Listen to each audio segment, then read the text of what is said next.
Rebranding is not about a calendar date, it's about aligning. I love the constant change of sceneries because I'm gonna live in a place like this one day. My next place is gonna look something like this. Love high rises. See the power of the tongue? We're already manifesting. Okay, y'all, if you are new here, welcome, or if you're a returner, welcome back to the Shania Diaries. This is not your typical mental health podcast. This is also a lifestyle podcast. Over here, we talk about elevation, entrepreneurship, and everything it is being 20-something trying to make it in this world and not be regular. Okay, guys, so I wanna check in with y'all. How have you guys been? This week has been honestly very mentally trying for me. Getting acclimated to Georgia is a little bit harder than I thought it was gonna be. And I don't even wanna talk about that too much because I feel like I've also been talking about moving way too fucking much. That's not all I have to talk about, you guys. I have other stuff, I swear. But that's on the forefront of how I feel because of everything that's going on. So I can't lie about where I'm at right now. I feel like, is this what 2025 is giving? I mentally fell down a couple of times these past weeks to the point where even editing my last podcast episode, I felt like such a fraud because I was in such a negative place mentally when I was editing that. I was like, bruh, I don't even feel this way anymore. I low-key wanted to re-record it and be like, nah, fuck this, burn this all to hell. I feel like shit, this is shitty, whatever. But I realized I was just in a terrible fucking mood. A terrible, terrible, terrible mood. So this one is gonna be for the girlies who are picking themselves back up off the floor, it feels like almost constantly. It's almost a feeling like, I'm doing everything I'm supposed to do. I'm doing everything I said I was gonna do that I felt like was gonna help myself, help my life, help me out mentally and emotionally in those spaces. And I feel like even when doing those things, shit's still not going right. And that's the shit where it makes me wanna crash and burn everything. But haven't been staying in that place, so getting up and doing my Dougie and still just showing up for myself, I guess. And I feel like a part of having a mental health podcast is also being honest about where I'm at with my mental health journey. And I'm definitely on the roller coaster up and down every day. Some days I'm like, yeah, this is great, we're up, and then other days I'm like, ooh, we're crashing and fucking burning. So but when you know that you're meant for greatness and you're meant for more than what you're currently surrounded by, you kind of just buckle your bootstraps and you get the fuck up. Honestly, today, I'm not gonna lie, I thought I wasn't even gonna record this episode today. I was like, fuck it. I haven't been on schedule yet. I keep saying I wanna post on Wednesdays and Sundays, and I still haven't even gotten close to posting on Wednesday and Sunday. I'm just gonna say fuck it. I'm just gonna post this podcast on Sunday instead of posting my vlog on Sunday, and then I've been vlogging for no reason. Actually, fuck the vlog for this week. That's literally how I was thinking all this morning. I sat there and I let myself feel it because I have a really bad habit of just running over my feelings and just being produce, work, produce, figure something out, instead of sticking to the plan. I get stressed out and I'm like, you know what? Let's go to from this point, let's go all the way over here. Instead, when the plan was you're supposed to still be right here. So letting myself feel all those emotions instead of getting scared and just starting to scramble, recentering myself, regrouping, and being okay, I'm ready to get back up again. Because one thing that I heard a couple months ago that's been sticking with me is that when the devil can't steal your drive, he'll steal your time. Telling y'all, I don't give a shit. I'm going to be one of the most well-known mental health podcasts by the end of this year on YouTube. He cannot stop that drive. But what he can do is steal the time and make me self-doubt and self-sabotage and just not feel like I'm enough. And he's been doing that. I'm not gonna lie, y'all. I was like, is my podcast stupid? There's not even a lot of mental health podcasts out there. Is there a reason for that? Is that why I feel so stupid? But that's just the devil trying to steal my time. Because that whole time that I was sitting there feeling how stupid I look, how stupid I feel, and maybe nobody cares about mental health, and that's why there's not that many health podcasts, I could be recording my podcast episode. So, as we all know, this year has not been my year so far. I'm currently picking myself off of the fucking floor. And as you can tell by the title today, we're gonna be talking about how it's never too late to rebrand. We just have to do a life audit, and I'm gonna show you how. I just started implementing audits into my life this week, honestly. And I thought about it, I already knew that it was a thing, honestly, social media, but I didn't implement it into my personal life. I've only implemented it into my business. And I like what it does in my business, reflecting on what you did last quarter, what worked, what didn't work, and how to progress through the next quarter. When I was thinking about what I wanted to talk about for this podcast episode, the main thing that I kept thinking was, this year is not going the way that I wanted it to go. I still don't feel like I'm getting up by my bootstraps and running. And that's when I had to give myself a mental check. You can start over every single day. Your future is dictated by how you treat today, currently. Trying to fix my mindset, trying to fix where I'm at mentally, and just kind of tell myself okay, what we're gonna start doing is life audits. It works for your business, try it on your life. So that's what we're gonna be talking about today, because we're gonna figure this out step by step, day by day even. And we're gonna talk about how you audit each quarter to achieve the yearly goals. Because sometimes some people need to take bite sizes. I know I'm one of those people where I can't plan for the whole year. I get overstimulated. I'm that type of ADHD that instead of getting everything done so I don't get stressed out, I procrastinate everything. And then my, my sense of urgency kind of carries me through that. I'm trying to get out of that habit so that I'm able to produce more. Also, one of my goals is to produce more higher quality content. I can post all day just to say that I'm posting, but that's not very helpful, especially when my whole goal is to be a resource for people. I don't want to be the #1 mental health podcast just so I can say that I'm doing it. It's honestly to help people. I have people that I talk to in my personal life and even on the internet every single day about how people do not have an outlet. They do not have a safe space. They do not have a place where they can go and feel like they are emotionally and mentally relieved. And I want this space to be something like that. So why am I just gonna go and throw out anything just for the sake of posting when I can kind of create better systems where I can create more quality into what I'm doing? If this sounds like this is something that you're interested in, that you believe that can help you or a friend, don't forget to share this episode. Let's get into it. So first, we're gonna start off with a journal topic of the week. So grab your pens, pencils, snacks, a little drinky drink, and let's get to it. So how this works is I'm gonna share my response verbally. You can either share your response in the comments or just write it in your journal. My goal is to create a safe space where you can share your emotions and mental without it being so taboo. Okay, so we have 2 journal questions for this week. So the first one is, what does my ideal self look like and how can I align my life with that vision? My ideal self looks like somebody who is gentle with herself. Somebody who genuinely takes care of Shania at the core first, because I can't be finance girly, double entrepreneur, podcast host, all that without feeding Shania first. And I feel like I am extremely hard on myself, rough, like just not very accommodating or considerate to myself, but I can extend the most consideration to the people outside of me. At the core, my ideal self is gentle. My ideal self is joyous. My ideal self has great coping mechanisms that she consistently uses. My ideal self is extremely confident, not sometimes, but all the time, because she realizes that it's a part of the human experience to go through things, to go through hard things, to have ups and downs. And how it's also a blessing to be able to have ups and downs because that means you're living. I think sometimes where I'm at right now is I get so caught up in the ups and downs, I forget that that's the beauty of life, is that you're able to go through ups and downs. Okay, journal topic number 2. What past versions of myself do I need to release in order to grow? I mentioned this a couple times. I feel like the part that I need to release in myself in order to grow would be my internal bully. My internal bully has festered over the years. It's a contemplation of every negative thing, honestly, that anybody has ever told to me. My love language is words of affirmation. So when people say things to me, it sticks with me like forever, like Gorilla Glue sticks, to the point where it kind of manifested into my voice. So whenever things don't go my way, or whenever, like honestly, now that I think about it, I'm also a control freak. I'm a control freak. But whenever things don't go my way or things are just not good and it's out of my control, I tend to spaz. And now that I think about it, maybe it's a control thing. Let me reread the question. Ooh, y'all, I just unlocked that. Let me reread the question again. What past versions of myself do I need to release in order to grow? In talking through it, I need to release the control freak. Okay, see, this all happens for a reason, I swear. This literally just clicked, because it's the control freak that is controlling the subconscious that's making me feel like this. Everything that I tell myself in my head when I'm really upset, it's all something to do with things that I can't control. And then I get the attitude because things are out of my control, and then I start getting upset, and it just starts, wow. And my high school counselor, I used to go see her all the time. I think her last name is still Miss Mamaril. If I'm wrong, I apologize. But she used to say to me all the time, stop trying to control the uncontrollable. Stop trying to control everything. You can't control everything. I'm telling y'all, I've been like this my whole life, just overthinking, stressing, because I can't control the situation or people or what people say or how people might react or feel or et cetera, et cetera, et cetera.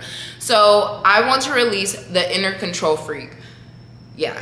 Because realistically, I'm not God. Who am I to try to control everything? And easier said than done, because I'm saying this on camera and then I'm gonna be mentally fighting myself.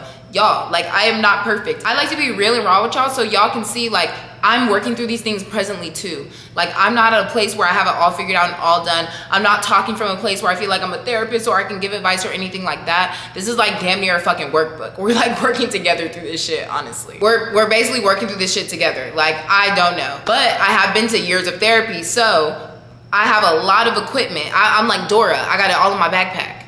And I got a lot of equipment and a lot of tools that I can use to be able to help not only myself, but everybody in the podcast shit. What accent was that?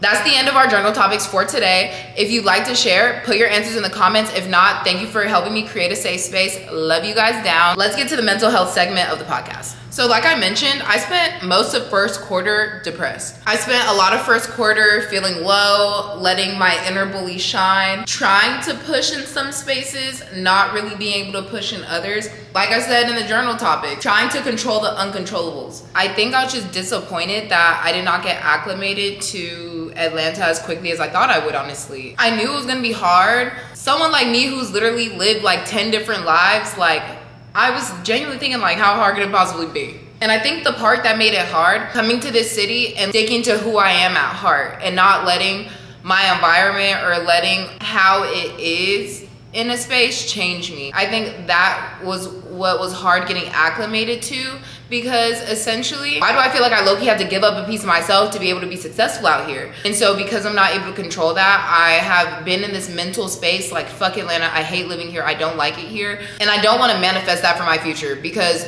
the tongue is powerful, and I've been powerfully saying that shit like all first quarter. Or really the past month. I've only been here the past month.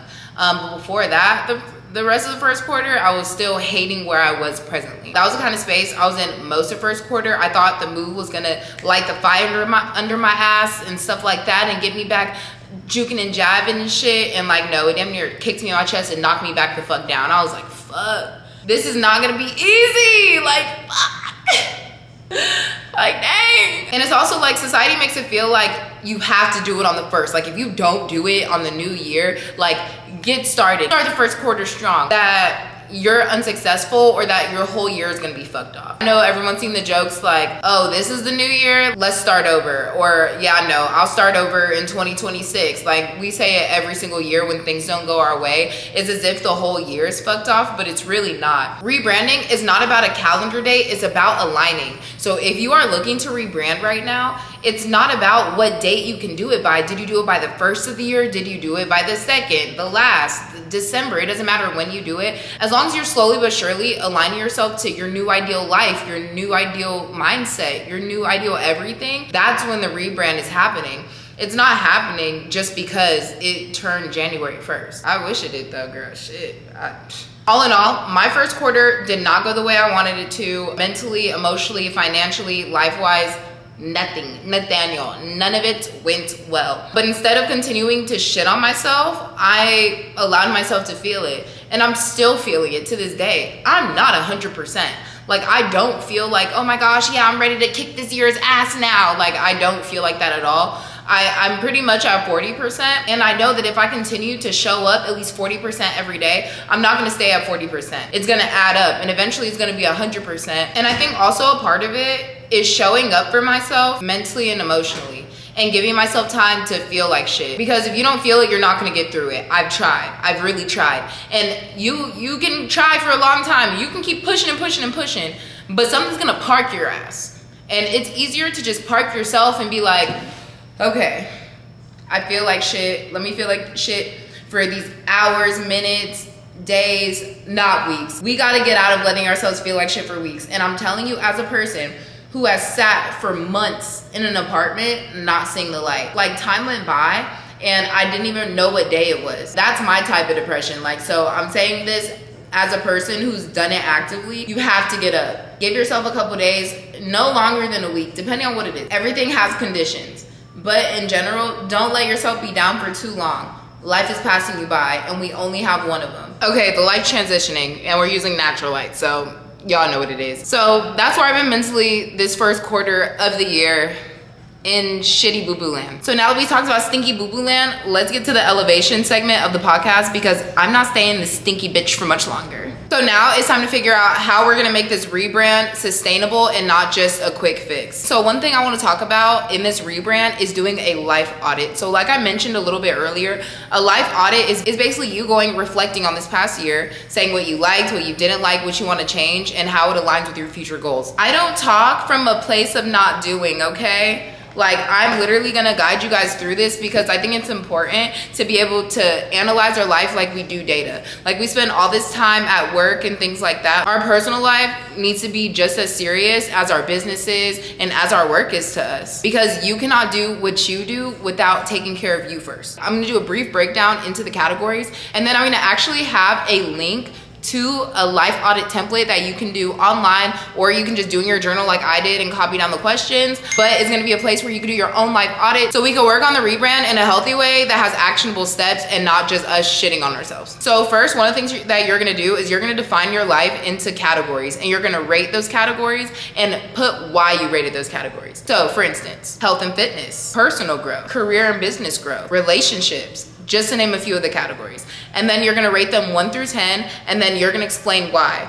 And again, this is just for the last quarter, and this is where we start cooking a little bit. This is where we start cooking and seeing what's actually going on. Next, you're gonna clarify your vision so that you could easily align your life with it. Sometimes in life, the vision gets blurry just because of everything that's going on, stress, anger, friends, family, relationships, etc. So we gotta clear up the fog by clarifying that vision so we can realign and so we can get that connection back going. Next, for each category, you're gonna make a list of small actionable steps that you can take that helps you align your life to this vision. And you're also gonna check in with yourself over time. You can set goals for 3 months, 6 months, 9 months. I like to do every 3 months because like I said, smaller goals help me make my goals a little bit more bite-sized so that I don't feel super overwhelmed, for me personally. But whichever time increments that you feel like works best for you. That's just a brief synopsis of what a life audit looks like. You could write it down in your journal, you could write it down on a piece of paper. Like I said, I'm actually gonna make a printable version for you. Link is gonna be in so that you can do your own quarter life audit. It's gonna be a little bit more descriptive, of course, than what I just listed. I didn't wanna get into all of the nitty gritty in this video because we're not gonna be here all day. And this activity does take a little bit. Like when I did mine,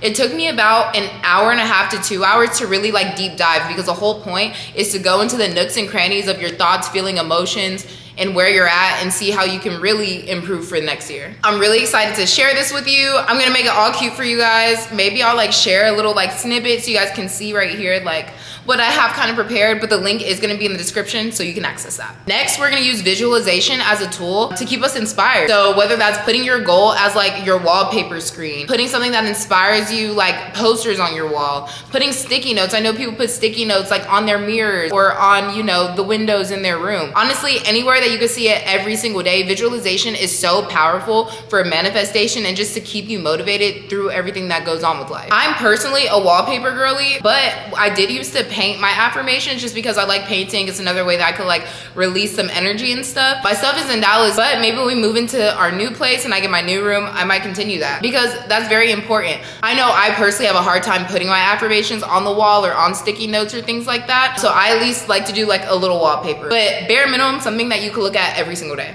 The next thing that we're gonna do to elevate and align ourselves with our rebrand is celebrate the small win. You're not losing every day. It might not be the biggest win or the win that you want that's gonna make you be like, yeah, like I made it out the mud, but it's something where it's like, I got my foot a little bit more clean than it was yesterday.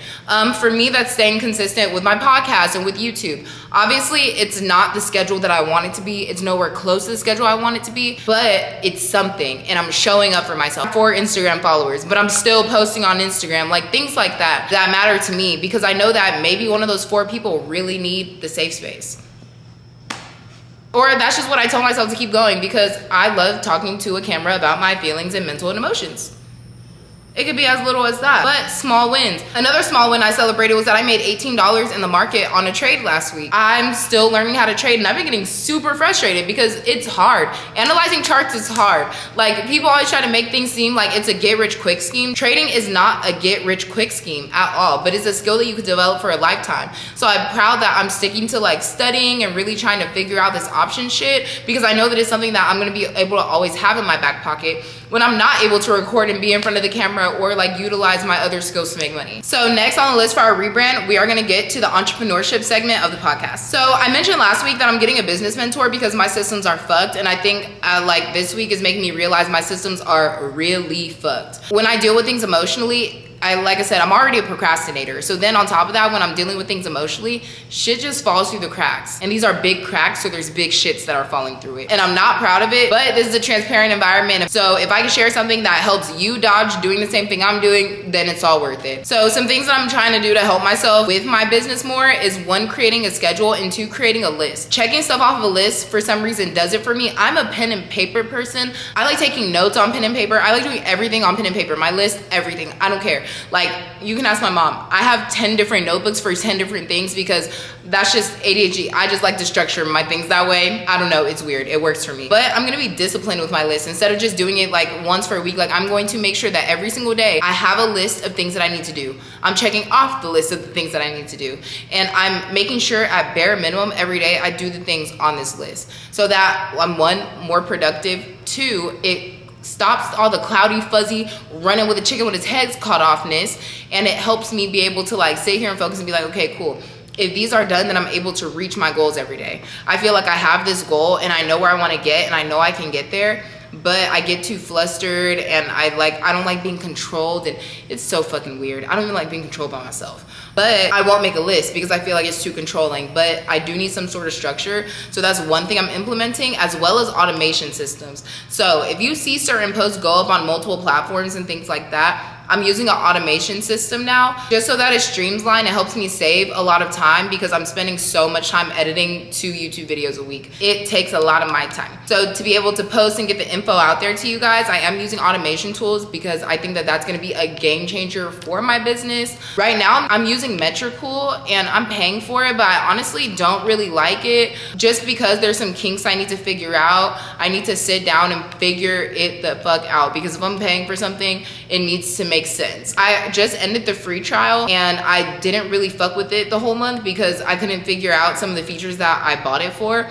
So this next month, since I already paid for it, I'm gonna sit and deep dive into Metricool. And if it's a tool that I decide to keep and that I end up really liking, then I will share it with you guys and kind of give you guys a deep dive into Metricool. I'm putting everybody on game. I don't care. It helps you streamline and save time, y'all. If y'all are interested in that, let me know because I'm gonna figure it out for myself regardless. Another thing I'm doing to help myself in my entrepreneurship space is creating a safe space where I don't have to worry about perfectionism. I am such a perfectionist that like I overthink everything because, you know, I care about how I'm perceived by people and I want them to perceive me in the way that I'm trying to communicate.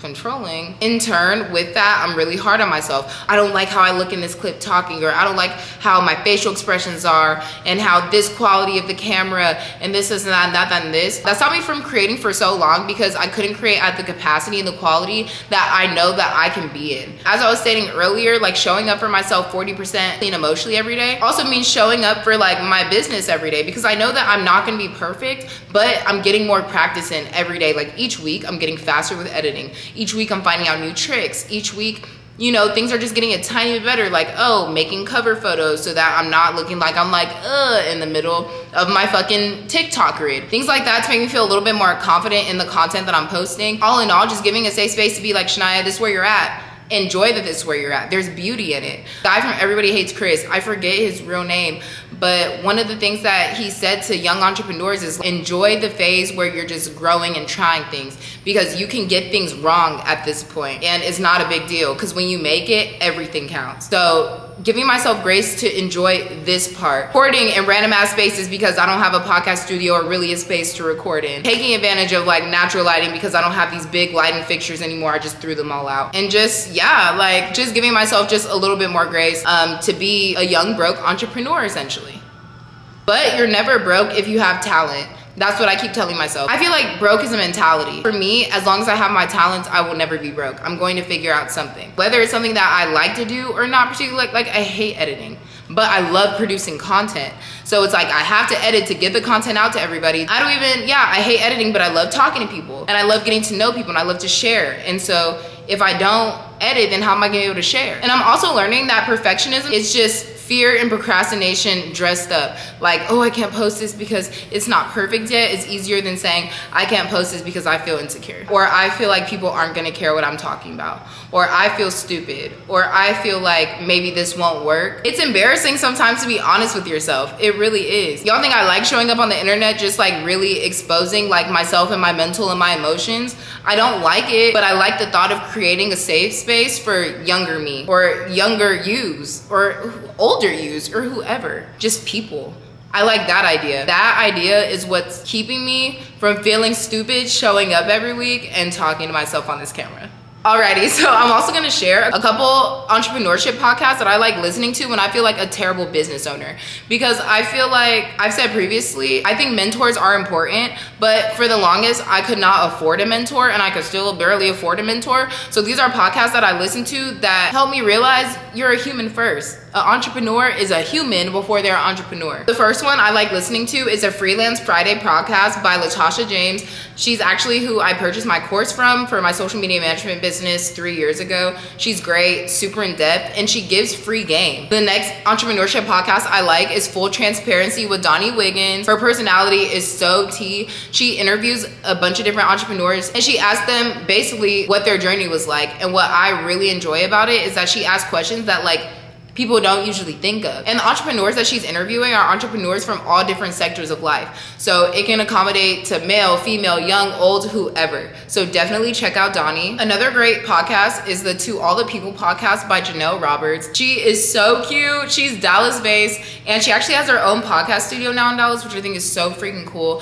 I found her on TikTok and I just love her topics. She's also sort of like a mental health podcast, but she talks about her journey through entrepreneurship and things like that and just being vulnerable and being a woman in this space. So I definitely think she's one to check out as well. I mentioned him last week, Ramit Sethi, that's how you pronounce it, Ramit Sethi. His podcast, Money for Couples, I think it's a great podcast to listen to because, again, he interviews all walks of life. These are like multi-million-dollar CEOs that are coming to him for like financial help and also like regular young parents who also come to him. So many people from different walks of life. It's more than just a money podcast. It's really a mental health, emotional mindset podcast because the way you navigate through this world, it starts from within and you're mental and emotional. And to me, he highlights that in this podcast and I love it. It's super cool seeing how no matter how you're brought up, we can still kind of have the same consensus or the same negative feelings about some things. And the last one I'm going to share with you is the She's So Lucky podcast. This is an entrepreneurship podcast. She interviews women entrepreneurs, women creatives, etc. Just women striving and thriving and trying to really make it in this world. And they deep dive what it's really like being an entrepreneur and being a woman as well. Like she just interviewed Gabrielle Union and check out that episode. It is so tea. I wanted to put you guys on to some podcasts because what you listen to directly fuels you. And as an entrepreneur, it's sometimes hard not feeling alone, especially when you don't have a huge community. I don't have a huge village of entrepreneurs around me, so it's important that I create it and I'm mindful about the things that I listen to. So that's just a few of the entrepreneurship podcasts that I like. Drop some down below in the comments if you have some people that you like listening to or that you think would be beneficial. Sharing is caring. Those are all great podcasts to listen to when I feel like a terrible business owner and I'm doubting myself, my business, my existence, my everything. So now that we're at a close of the podcast, I would like to challenge you. Do you like a challenge? Can I challenge you? I want to challenge you with a question. You don't have to answer it, but it's just a question for yourself. What is one small thing that you can do to step into your rebrand? I gave you guys a bunch of resources. I gave you guys a bunch of life experience, what I thought, what I've been going through, what I've been doing, and what I could plan to continue carrying on. But what's one small thing that you can do? Because this is just advice. You can take it or leave it. I think it's important to ask yourself that so that you can remember, like I said, a rebrand is an aligning. It's about aligning yourself with your vision, not getting it done by a certain calendar date. Okay, you guys, this episode is over. If you enjoyed it or you felt like this video was helpful, please like, subscribe, send it to somebody who you think it could help. If you want to stay locked in with me, follow my socials and keep up with me. I post on these every single day. It's not all mental health content. I am still a girl. I love you guys so much. If you need a safe space, if you need someone to talk to, I'm always here for you. I will see you guys next week. Let's get to this rebrand, baby.